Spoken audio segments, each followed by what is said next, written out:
Antum mengerti permintaan apa yang dia minta kepada Rabbnya? Dia meminta supaya nanti kalau dia terbunuh di jalan Allah, tidak ada orang musyrik yang mampu menjamah tubuhnya.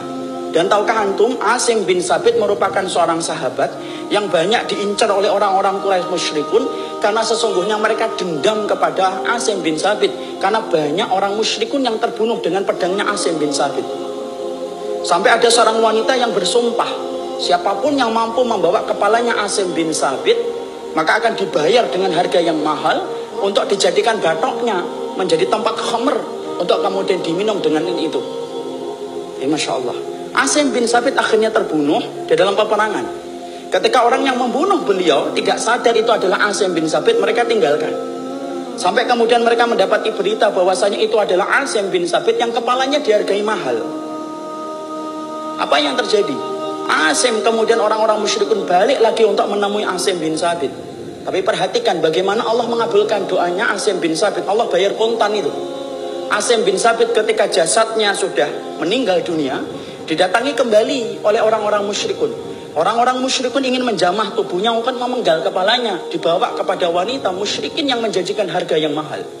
Apa yang Allah turunkan? Allah kirim tawon dan madu untuk nyerang siapapun yang mendekati jasadnya Asim bin Sabit.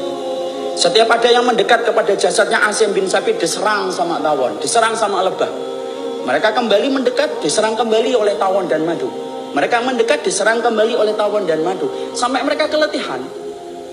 Ketika mereka saling berbicara dan rembukan, gimana ini kita menyelesaikan masalah ini? Di antara mereka berkata, biarkan dulu sampai tawonnya balik ke kandangnya, ke tempatnya.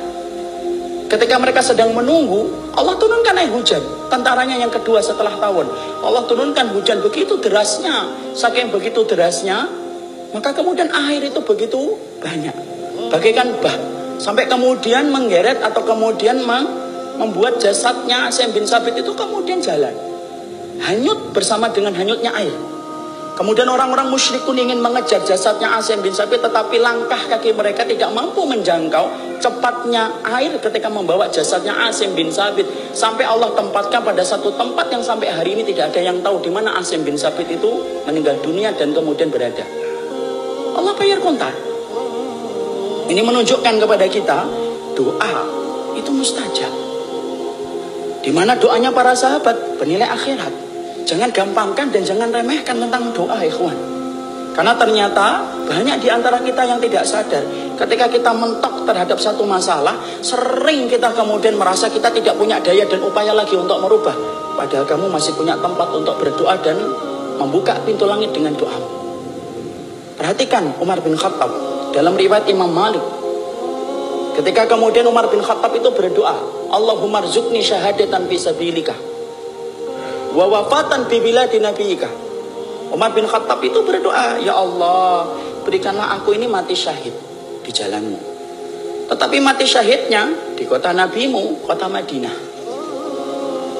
Maka ada seorang sahabat-sahabat, yaitu adalah Abdurrahman bin Auf, yang meragukan doanya Umar bin Khattab radhiyallahu anhu dan berkata, wahai Amirul Mukminin, kalau kamu meminta supaya mati syahid, ya jangan di kota Madinah.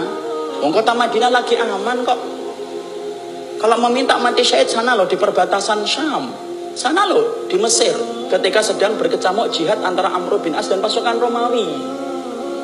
Tapi ternyata Umar bin Khattab yakin dengan apa yang dia minta kepada Allah. Dia tetap berdoa supaya mati syahid, dan mati syahidnya itu di jalan, di kota nabinya. Ternyata Allah membayar kontan apa yang diminta oleh Umar bin Khattab radhiyallahu anhu.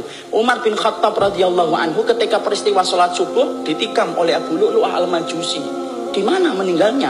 Bukan di kota Syam, bukan di Palestina, bukan di Yaman, tapi meninggalnya adalah di kota Nabi yang beliau cintai, yaitu adalah Madinah. Jadi di situ kita fahami, berdoalah antum kepada Allah dengan cara yang benar. Karena sesungguhnya doa itu merubah yang mustahil menjadi mustajab. Perbanyaklah doa dalam urusan akhirat. Karena sesungguhnya itulah yang menjadi prioritas kita di dalam berdoa. Dan Allah ngajarin, kalau berdoa kepada Allah di dalam ayat ini, maka berdoalah antum kepada Allah dengan antum memuji Allah terlebih dahulu. Makanya mari kita bahas sebentar. Bagaimana sih adab seorang mukmin itu ketika berdoa? Angkat tangan. Maka kemudian di dalam kita berdoa, tidak boleh bagi kita itu kemudian tanpa mengangkat tangan. riwayat-riwayat yang menerangkan tentang kita berdoa kepada Allah diterangkan secara mutawatir lafzi, yaitu adalah diterangkan dengan riwayat yang berlimpah dan banyak. Rasulullah itu mengangkat tangan di dalam dia berdoa dan memohon kepada Allah. Mengangkat tangannya tidak boleh sejajar dengan pusar, tidak boleh sejajar dengan perut, tapi kemudian sejajar dengan bahu. Begini cara kita meminta. Tapi Syekh Utsaimin menerangkan ada 4 tata cara kita mengangkat tangan dalam berdoa. Yang pertama, tidak boleh mengangkat tangan. Kapan kita berdoa tidak boleh mengangkat tangan? Antum ketika sujud jangan mengangkat tangan, batal. 2, tasyahud, tidak boleh mengangkat tangan. Antum berdoa ketika sujud apakah menjadi mustajab? Ustaz, mustajab. Aqrabu ma yakunul abdu bi rabbih inda sujudi fa'aksiru fihi du'a faqaminun ayyustajaba lakum, rawahu Muslim. Sesungguhnya kedudukan yang paling dekat antara Allah dengan hambanya itu terjadi ketika sujud.